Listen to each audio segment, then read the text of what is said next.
Bienvenidos a una nueva videolección de microeconomía, en esta parte dedicada a la teoría de juegos. Con esta videolección vamos a empezar el aprendizaje de los juegos repetidos, intentando conocer qué tipo de soluciones pueden aparecer cuando un juego se repite y cuáles son las diferencias con las que hemos visto en vídeos anteriores en juegos no repetidos. Una clase muy importante de juegos dinámicos son los juegos repetidos. Se trata de situaciones en las que los jugadores interactúan estratégicamente y juegan el mismo juego durante más de una ronda. El interés de este tipo de juegos o el objetivo de su análisis es ver si la repetición de un juego puede hacer que los jugadores tengan más o menos incentivos a la cooperación que lo que sucedía en los juegos no repetidos. Para ilustrar su importancia, vamos a pensar primero en un ejemplo como el dilema del prisionero. Podemos suponer la siguiente matriz de pagos como ejemplo. Recordemos que para ambos jugadores la estrategia cooperar está estrictamente dominada por no cooperar. Por tanto, la teoría predice que ningún jugador cooperará y como resultado cada jugador obtendrá, en este ejemplo, un pago igual a 1. Ahora supongamos que el dilema del prisionero se juega más de una vez, en vez de una sola ronda. ¿Qué ocurrirá entonces? Primero veremos qué sucede si el juego se repite un número finito de veces para posteriormente suponer que el juego es indefinido. Veamos entonces qué sucede con el ejemplo del dilema del prisionero si este juego se repite dos veces. En este caso, el juego se convierte en un juego secuencial, en el que la primera etapa cada jugador elige simultánea e independientemente si confesar o no. En la segunda etapa y observando qué ha sucedido en la etapa anterior, es decir, con información perfecta, cada jugador vuelve a elegir simultánea e independientemente si confesar o no. El árbol de decisión de este juego secuencial es el que aparece en la siguiente gráfica, que hemos tomado del libro de Amendola y García Muñoz. La representación incluye todos los conjuntos de información del juego en la segunda etapa, ya que al principio de esta los jugadores observan perfectamente qué ha ocurrido en la primera decisión, y por eso no hay conjunto de información en la primera etapa del juego. Los vectores de pagos finales en los nodos terminales son simplemente la suma de los pagos obtenidos en las dos etapas. Por ejemplo, si se ha elegido confesar en la primera etapa, pero en la segunda se eligiese no confesar, entonces el jugador 1 ganaría 2 más 0 igual a 2, mientras que el jugador 2 ganaría 2 más 8 igual a 10, que es lo que aparece en el vector de pagos finales redondeado con un círculo. Podéis practicar para comprobar el resto de vectores de pagos finales del juego mostrado. Como vemos en la figura, hay 5 subjuegos: el que se inicia después de que ambos confiesen en la primera etapa, el que se inicia después de que en la primera etapa se haya jugado no confesar, el que se inicia después de que en la primera etapa se haya jugado confesar, no confesar, el que se inicia después de que ambos no hayan confesado en la primera etapa y luego el juego en su conjunto. Ojo con esto porque todo juego es a su vez un subjuego en sí mismo. Operando por inducción hacia atrás, podemos resolver estos subjuegos comenzando del 1 al 4. Como son juegos de decisión simultánea, se pueden resolver transformando a cada uno de ellos en su forma normal o matricial. Veamos el ejemplo del primer subjuego con la siguiente matriz. Como en cualquier dilema del prisionero, se observa que ambos jugadores tienen como estrategia dominante confesar, por lo que el equilibrio de Nash en estrategias puras de este subjuego será confesar.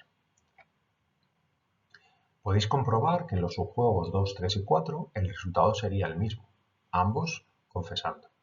Por lo tanto, cada jugador elige confesar en la primera etapa, como ya vimos en vídeos anteriores sobre juegos estáticos de decisión simultánea, y ahora hemos comprobado que ambos vuelven a confesar en la segunda etapa del juego, independientemente de lo que haya pasado en la primera.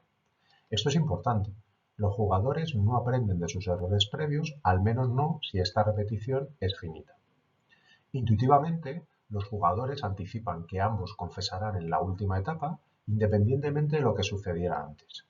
Informalmente, podemos establecer que cada jugador piensa que da igual lo que haga hoy porque mañana todos van a confesar. Por lo tanto, se puede tratar la segunda etapa del juego como un dilema del prisionero separado, por lo que hemos comprobado que repetir el juego al menos 2 veces no favorece la cooperación entre los jugadores. ¿Pero qué pasa si se repite más de 2 veces? Siempre que hay un periodo final, es decir, que la repetición es finita, en este último periodo se volverá a escoger jugar el equilibrio de Nash no cooperativo, es decir, ambos confesando. Y por inducción hacia atrás llegaremos a la misma conclusión que cuando el juego se repetía solo 2 veces, aunque el álgebra de los pagos finales y los subjuegos sea mucho más complejo. sucede si el juego se repite indefinidamente? Es decir, la repetición es infinita.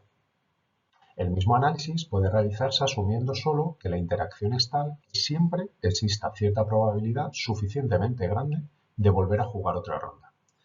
En este caso, y bajo ciertas condiciones que veremos a continuación, puede ser óptimo para los jugadores cooperar.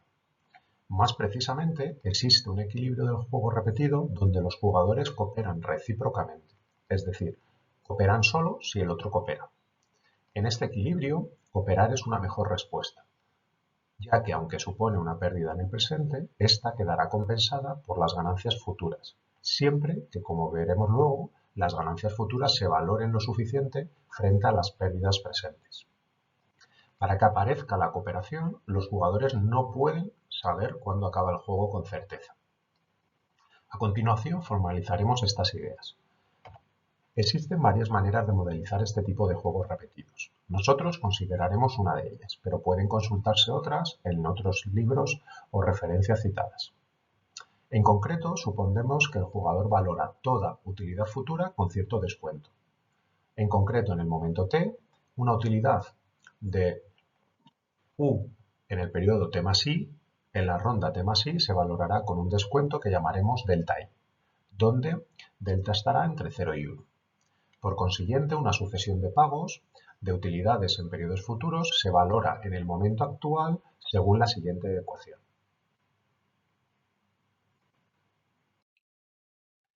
Pues bien, puede demostrarse que un vector de estrategias donde cada jugador coopera en la primera ronda y coopera siempre que el resto de jugadores hayan cooperado previamente y no coopera si alguno se desvía de la cooperación en alguna etapa previa, será un equilibrio de Nash bajo ciertas condiciones. Estas estrategias que acabo de comentar reciben el nombre de estrategias de gatillo, o en inglés Braintree Strategies.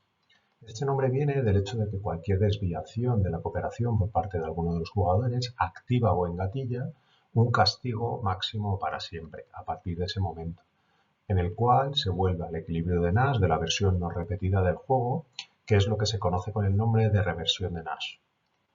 Para demostrar esto, notemos primero que si los jugadores juegan estas estrategias, entonces obtendrán un pago de 4 en cada una de las repeticiones. Utilizando la fórmula de la suma de infinitos términos de una progresión geométrica, deducimos que la utilidad de esta sucesión de pagos para el ejemplo que estamos siguiendo en este vídeo será de 4 partido 1 menos delta, siendo delta la tasa de descuento temporal que estamos utilizando. Por otro lado, si un jugador se desvía unilateralmente de esta estrategia, es decir, si no coopera en alguna ronda, obtendrá un pago de 8 en esa ronda, mientras que obtendrá 2 en las siguientes, porque siguiendo su estrategia de gatillo, el otro jugador no cooperará nunca más. Comparando ambos resultados, se puede observar en este ejemplo que siempre que delta sea al menos 2/3, la cooperación será el resultado óptimo del juego que se repite indefinidamente. Intuitivamente, si los jugadores le dan un peso relativamente alto a las ganancias futuras, en este caso mayor al 66%, entonces la cooperación será posible en juegos repetidos. Para ello empiezan cooperando y cooperan siempre que el rival lo haga. Obviamente este modelo puede extenderse o complicarse suponiendo otro tipo de estrategias posibles. Por ejemplo, que el castigo no sea eterno sino temporal y que se vuelva a confiar en periodos posteriores a pesar de haber sido engañado. Pero este no será el objetivo de esta videolección. Además, aparte de este equilibrio que acabamos de ver, existen muchos otros, por ejemplo, no cooperar en ninguna ronda. Por tanto, la teoría no da una predicción precisa en este tipo de juegos repetidos. Puede probarse que si el juego no pudiera repetirse a partir de una ronda, el único equilibrio, eso sí, sería no cooperar nunca. La cooperación requiere al menos un horizonte infinito de juego.